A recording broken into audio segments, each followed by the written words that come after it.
You will use an app like Uber, but not anymore to call some driver, but automatically guided car, a self-driven car, will come to your hotel or wherever you are and will bring you to the airport.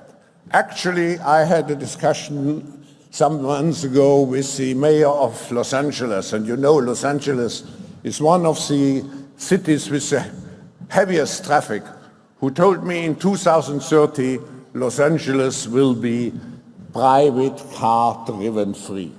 And this will allow to transform highways into parks and other public spheres. Introducing the Known Traveller Digital Identity, the first end-to-end intervention to streamline the entire travel experience by enhancing the ability of authorities to get the information they need when they need it so that they can move people swiftly across borders.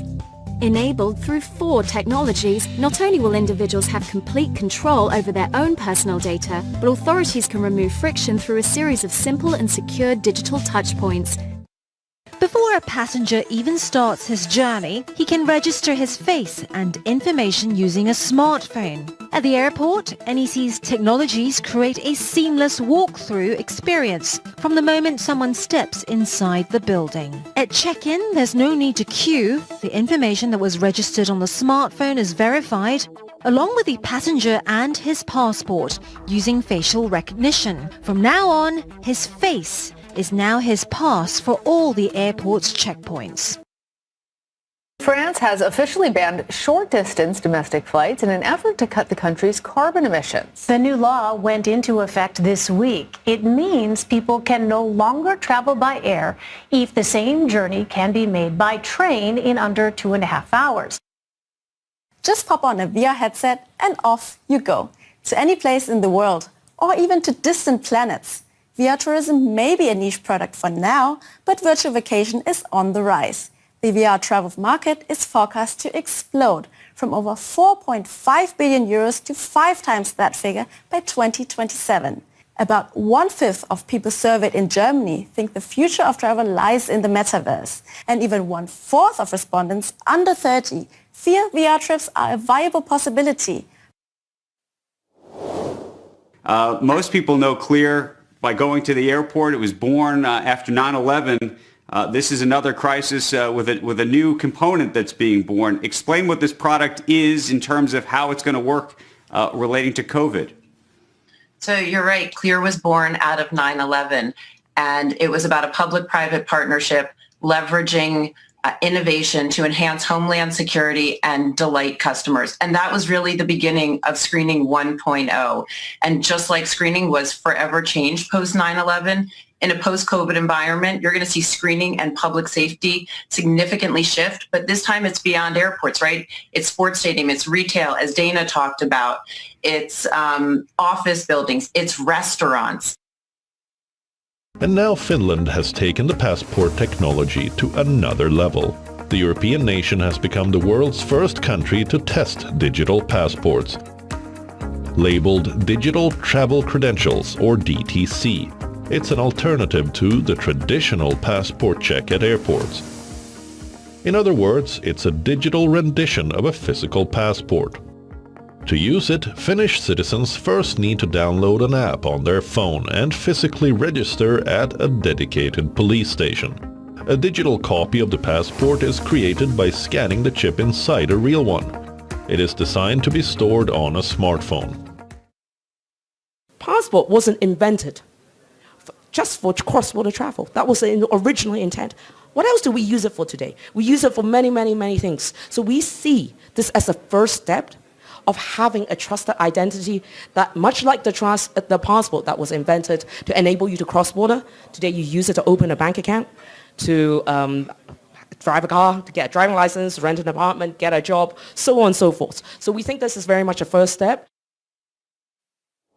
Today, regulators in California are expected to approve new rules that will ultimately ban the sale of gas-powered cars in the state by 2035. This is really important for reducing climate changing emissions.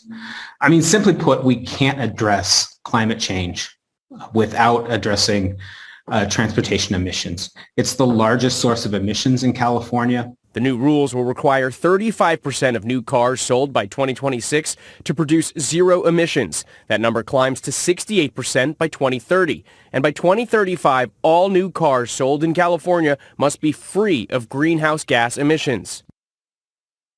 What can you do in 15 minutes? Empty the washing machine and hang up your fresh laundry? Read a couple of chapters of your favorite book? Watch half an episode of How I Met Your Mother? Well, creepy local authority bureaucrats would like to see your entire existence boiled down to the duration of a quarter of an hour, with the arrival of so-called 15-minute cities. This dystopian plan will see roads in some of Britain's most iconic towns and cities being blocked off, with cars being restricted to certain areas, all overseen by number plate recognition cameras installed everywhere, with a surveillance culture that would make Pyongyang envious. In some places, your car would have an allowance to drive on certain streets for a fixed number of days in the year. Some roads out of bounds to all. So tell us what's going on in London. How crazy is it getting? They're trying to stop you from driving? Burning wood? So here's the background. The background, of course, is all about climate change and pollution added onto that. Over the course of the last few years, Mayor Sadiq Khan of London has made most of central London 20 mile per hour speed limits. I'm not joking. It's 20 mph, even on dual roads in most of London. Speed cameras are being installed every single day of the week, and even at 2 o'clock in the morning. If you're doing 23 miles per hour, you will get flashed, you will get penalty points and a fine. Then they introduce low traffic neighborhoods, which means they literally block off some roads and make them pedestrian. All of which means the traffic gets worse, congestion gets worse, and hey, guess what? Pollution goes up. But that doesn't stop them. Then they've got the concept here of what's called a 15-minute city. That if you drive more than 15 minutes from your home, you'll have to start paying tolls and charges to do so. So all of this has been going on as, by the way, they build cycle lanes. They turn dual roads into one-lane roads with a cycle lane on the side, which for 20 hours a day is used by virtually nobody. And then this Tuesday, Mayor Khan says, the air quality in London today is going to be poor. And that's because summer has finally arrived on our little island. All right? So he says, please don't use your car unless it's absolutely necessary. Do not let your car idle. Do not burn wood, and so on and so forth. Now, if I'd said to you 4 years ago that we'd be locked down because of a flu-like virus that had come from China, you would not, on this program, have believed me. And I'm telling you here and now that in the name of climate change, in the name of pollution, we will, certainly in London, within the next few years, have a period when the mayor says you must not use your car at all, and air quality is so bad, you must stay at home. But if you do have to go to work, please use the subway. And by the way, the air quality on the subway is so bad, some days it's dangerous. This isn't about pollution. Nope. It isn't about climate change. It's about controlling our lives. We're becoming like China. And don't think it won't come to you, because it will. So let's have a digital health certificate acknowledged by WHO. If you have been vaccinated or tested properly, then you can move around.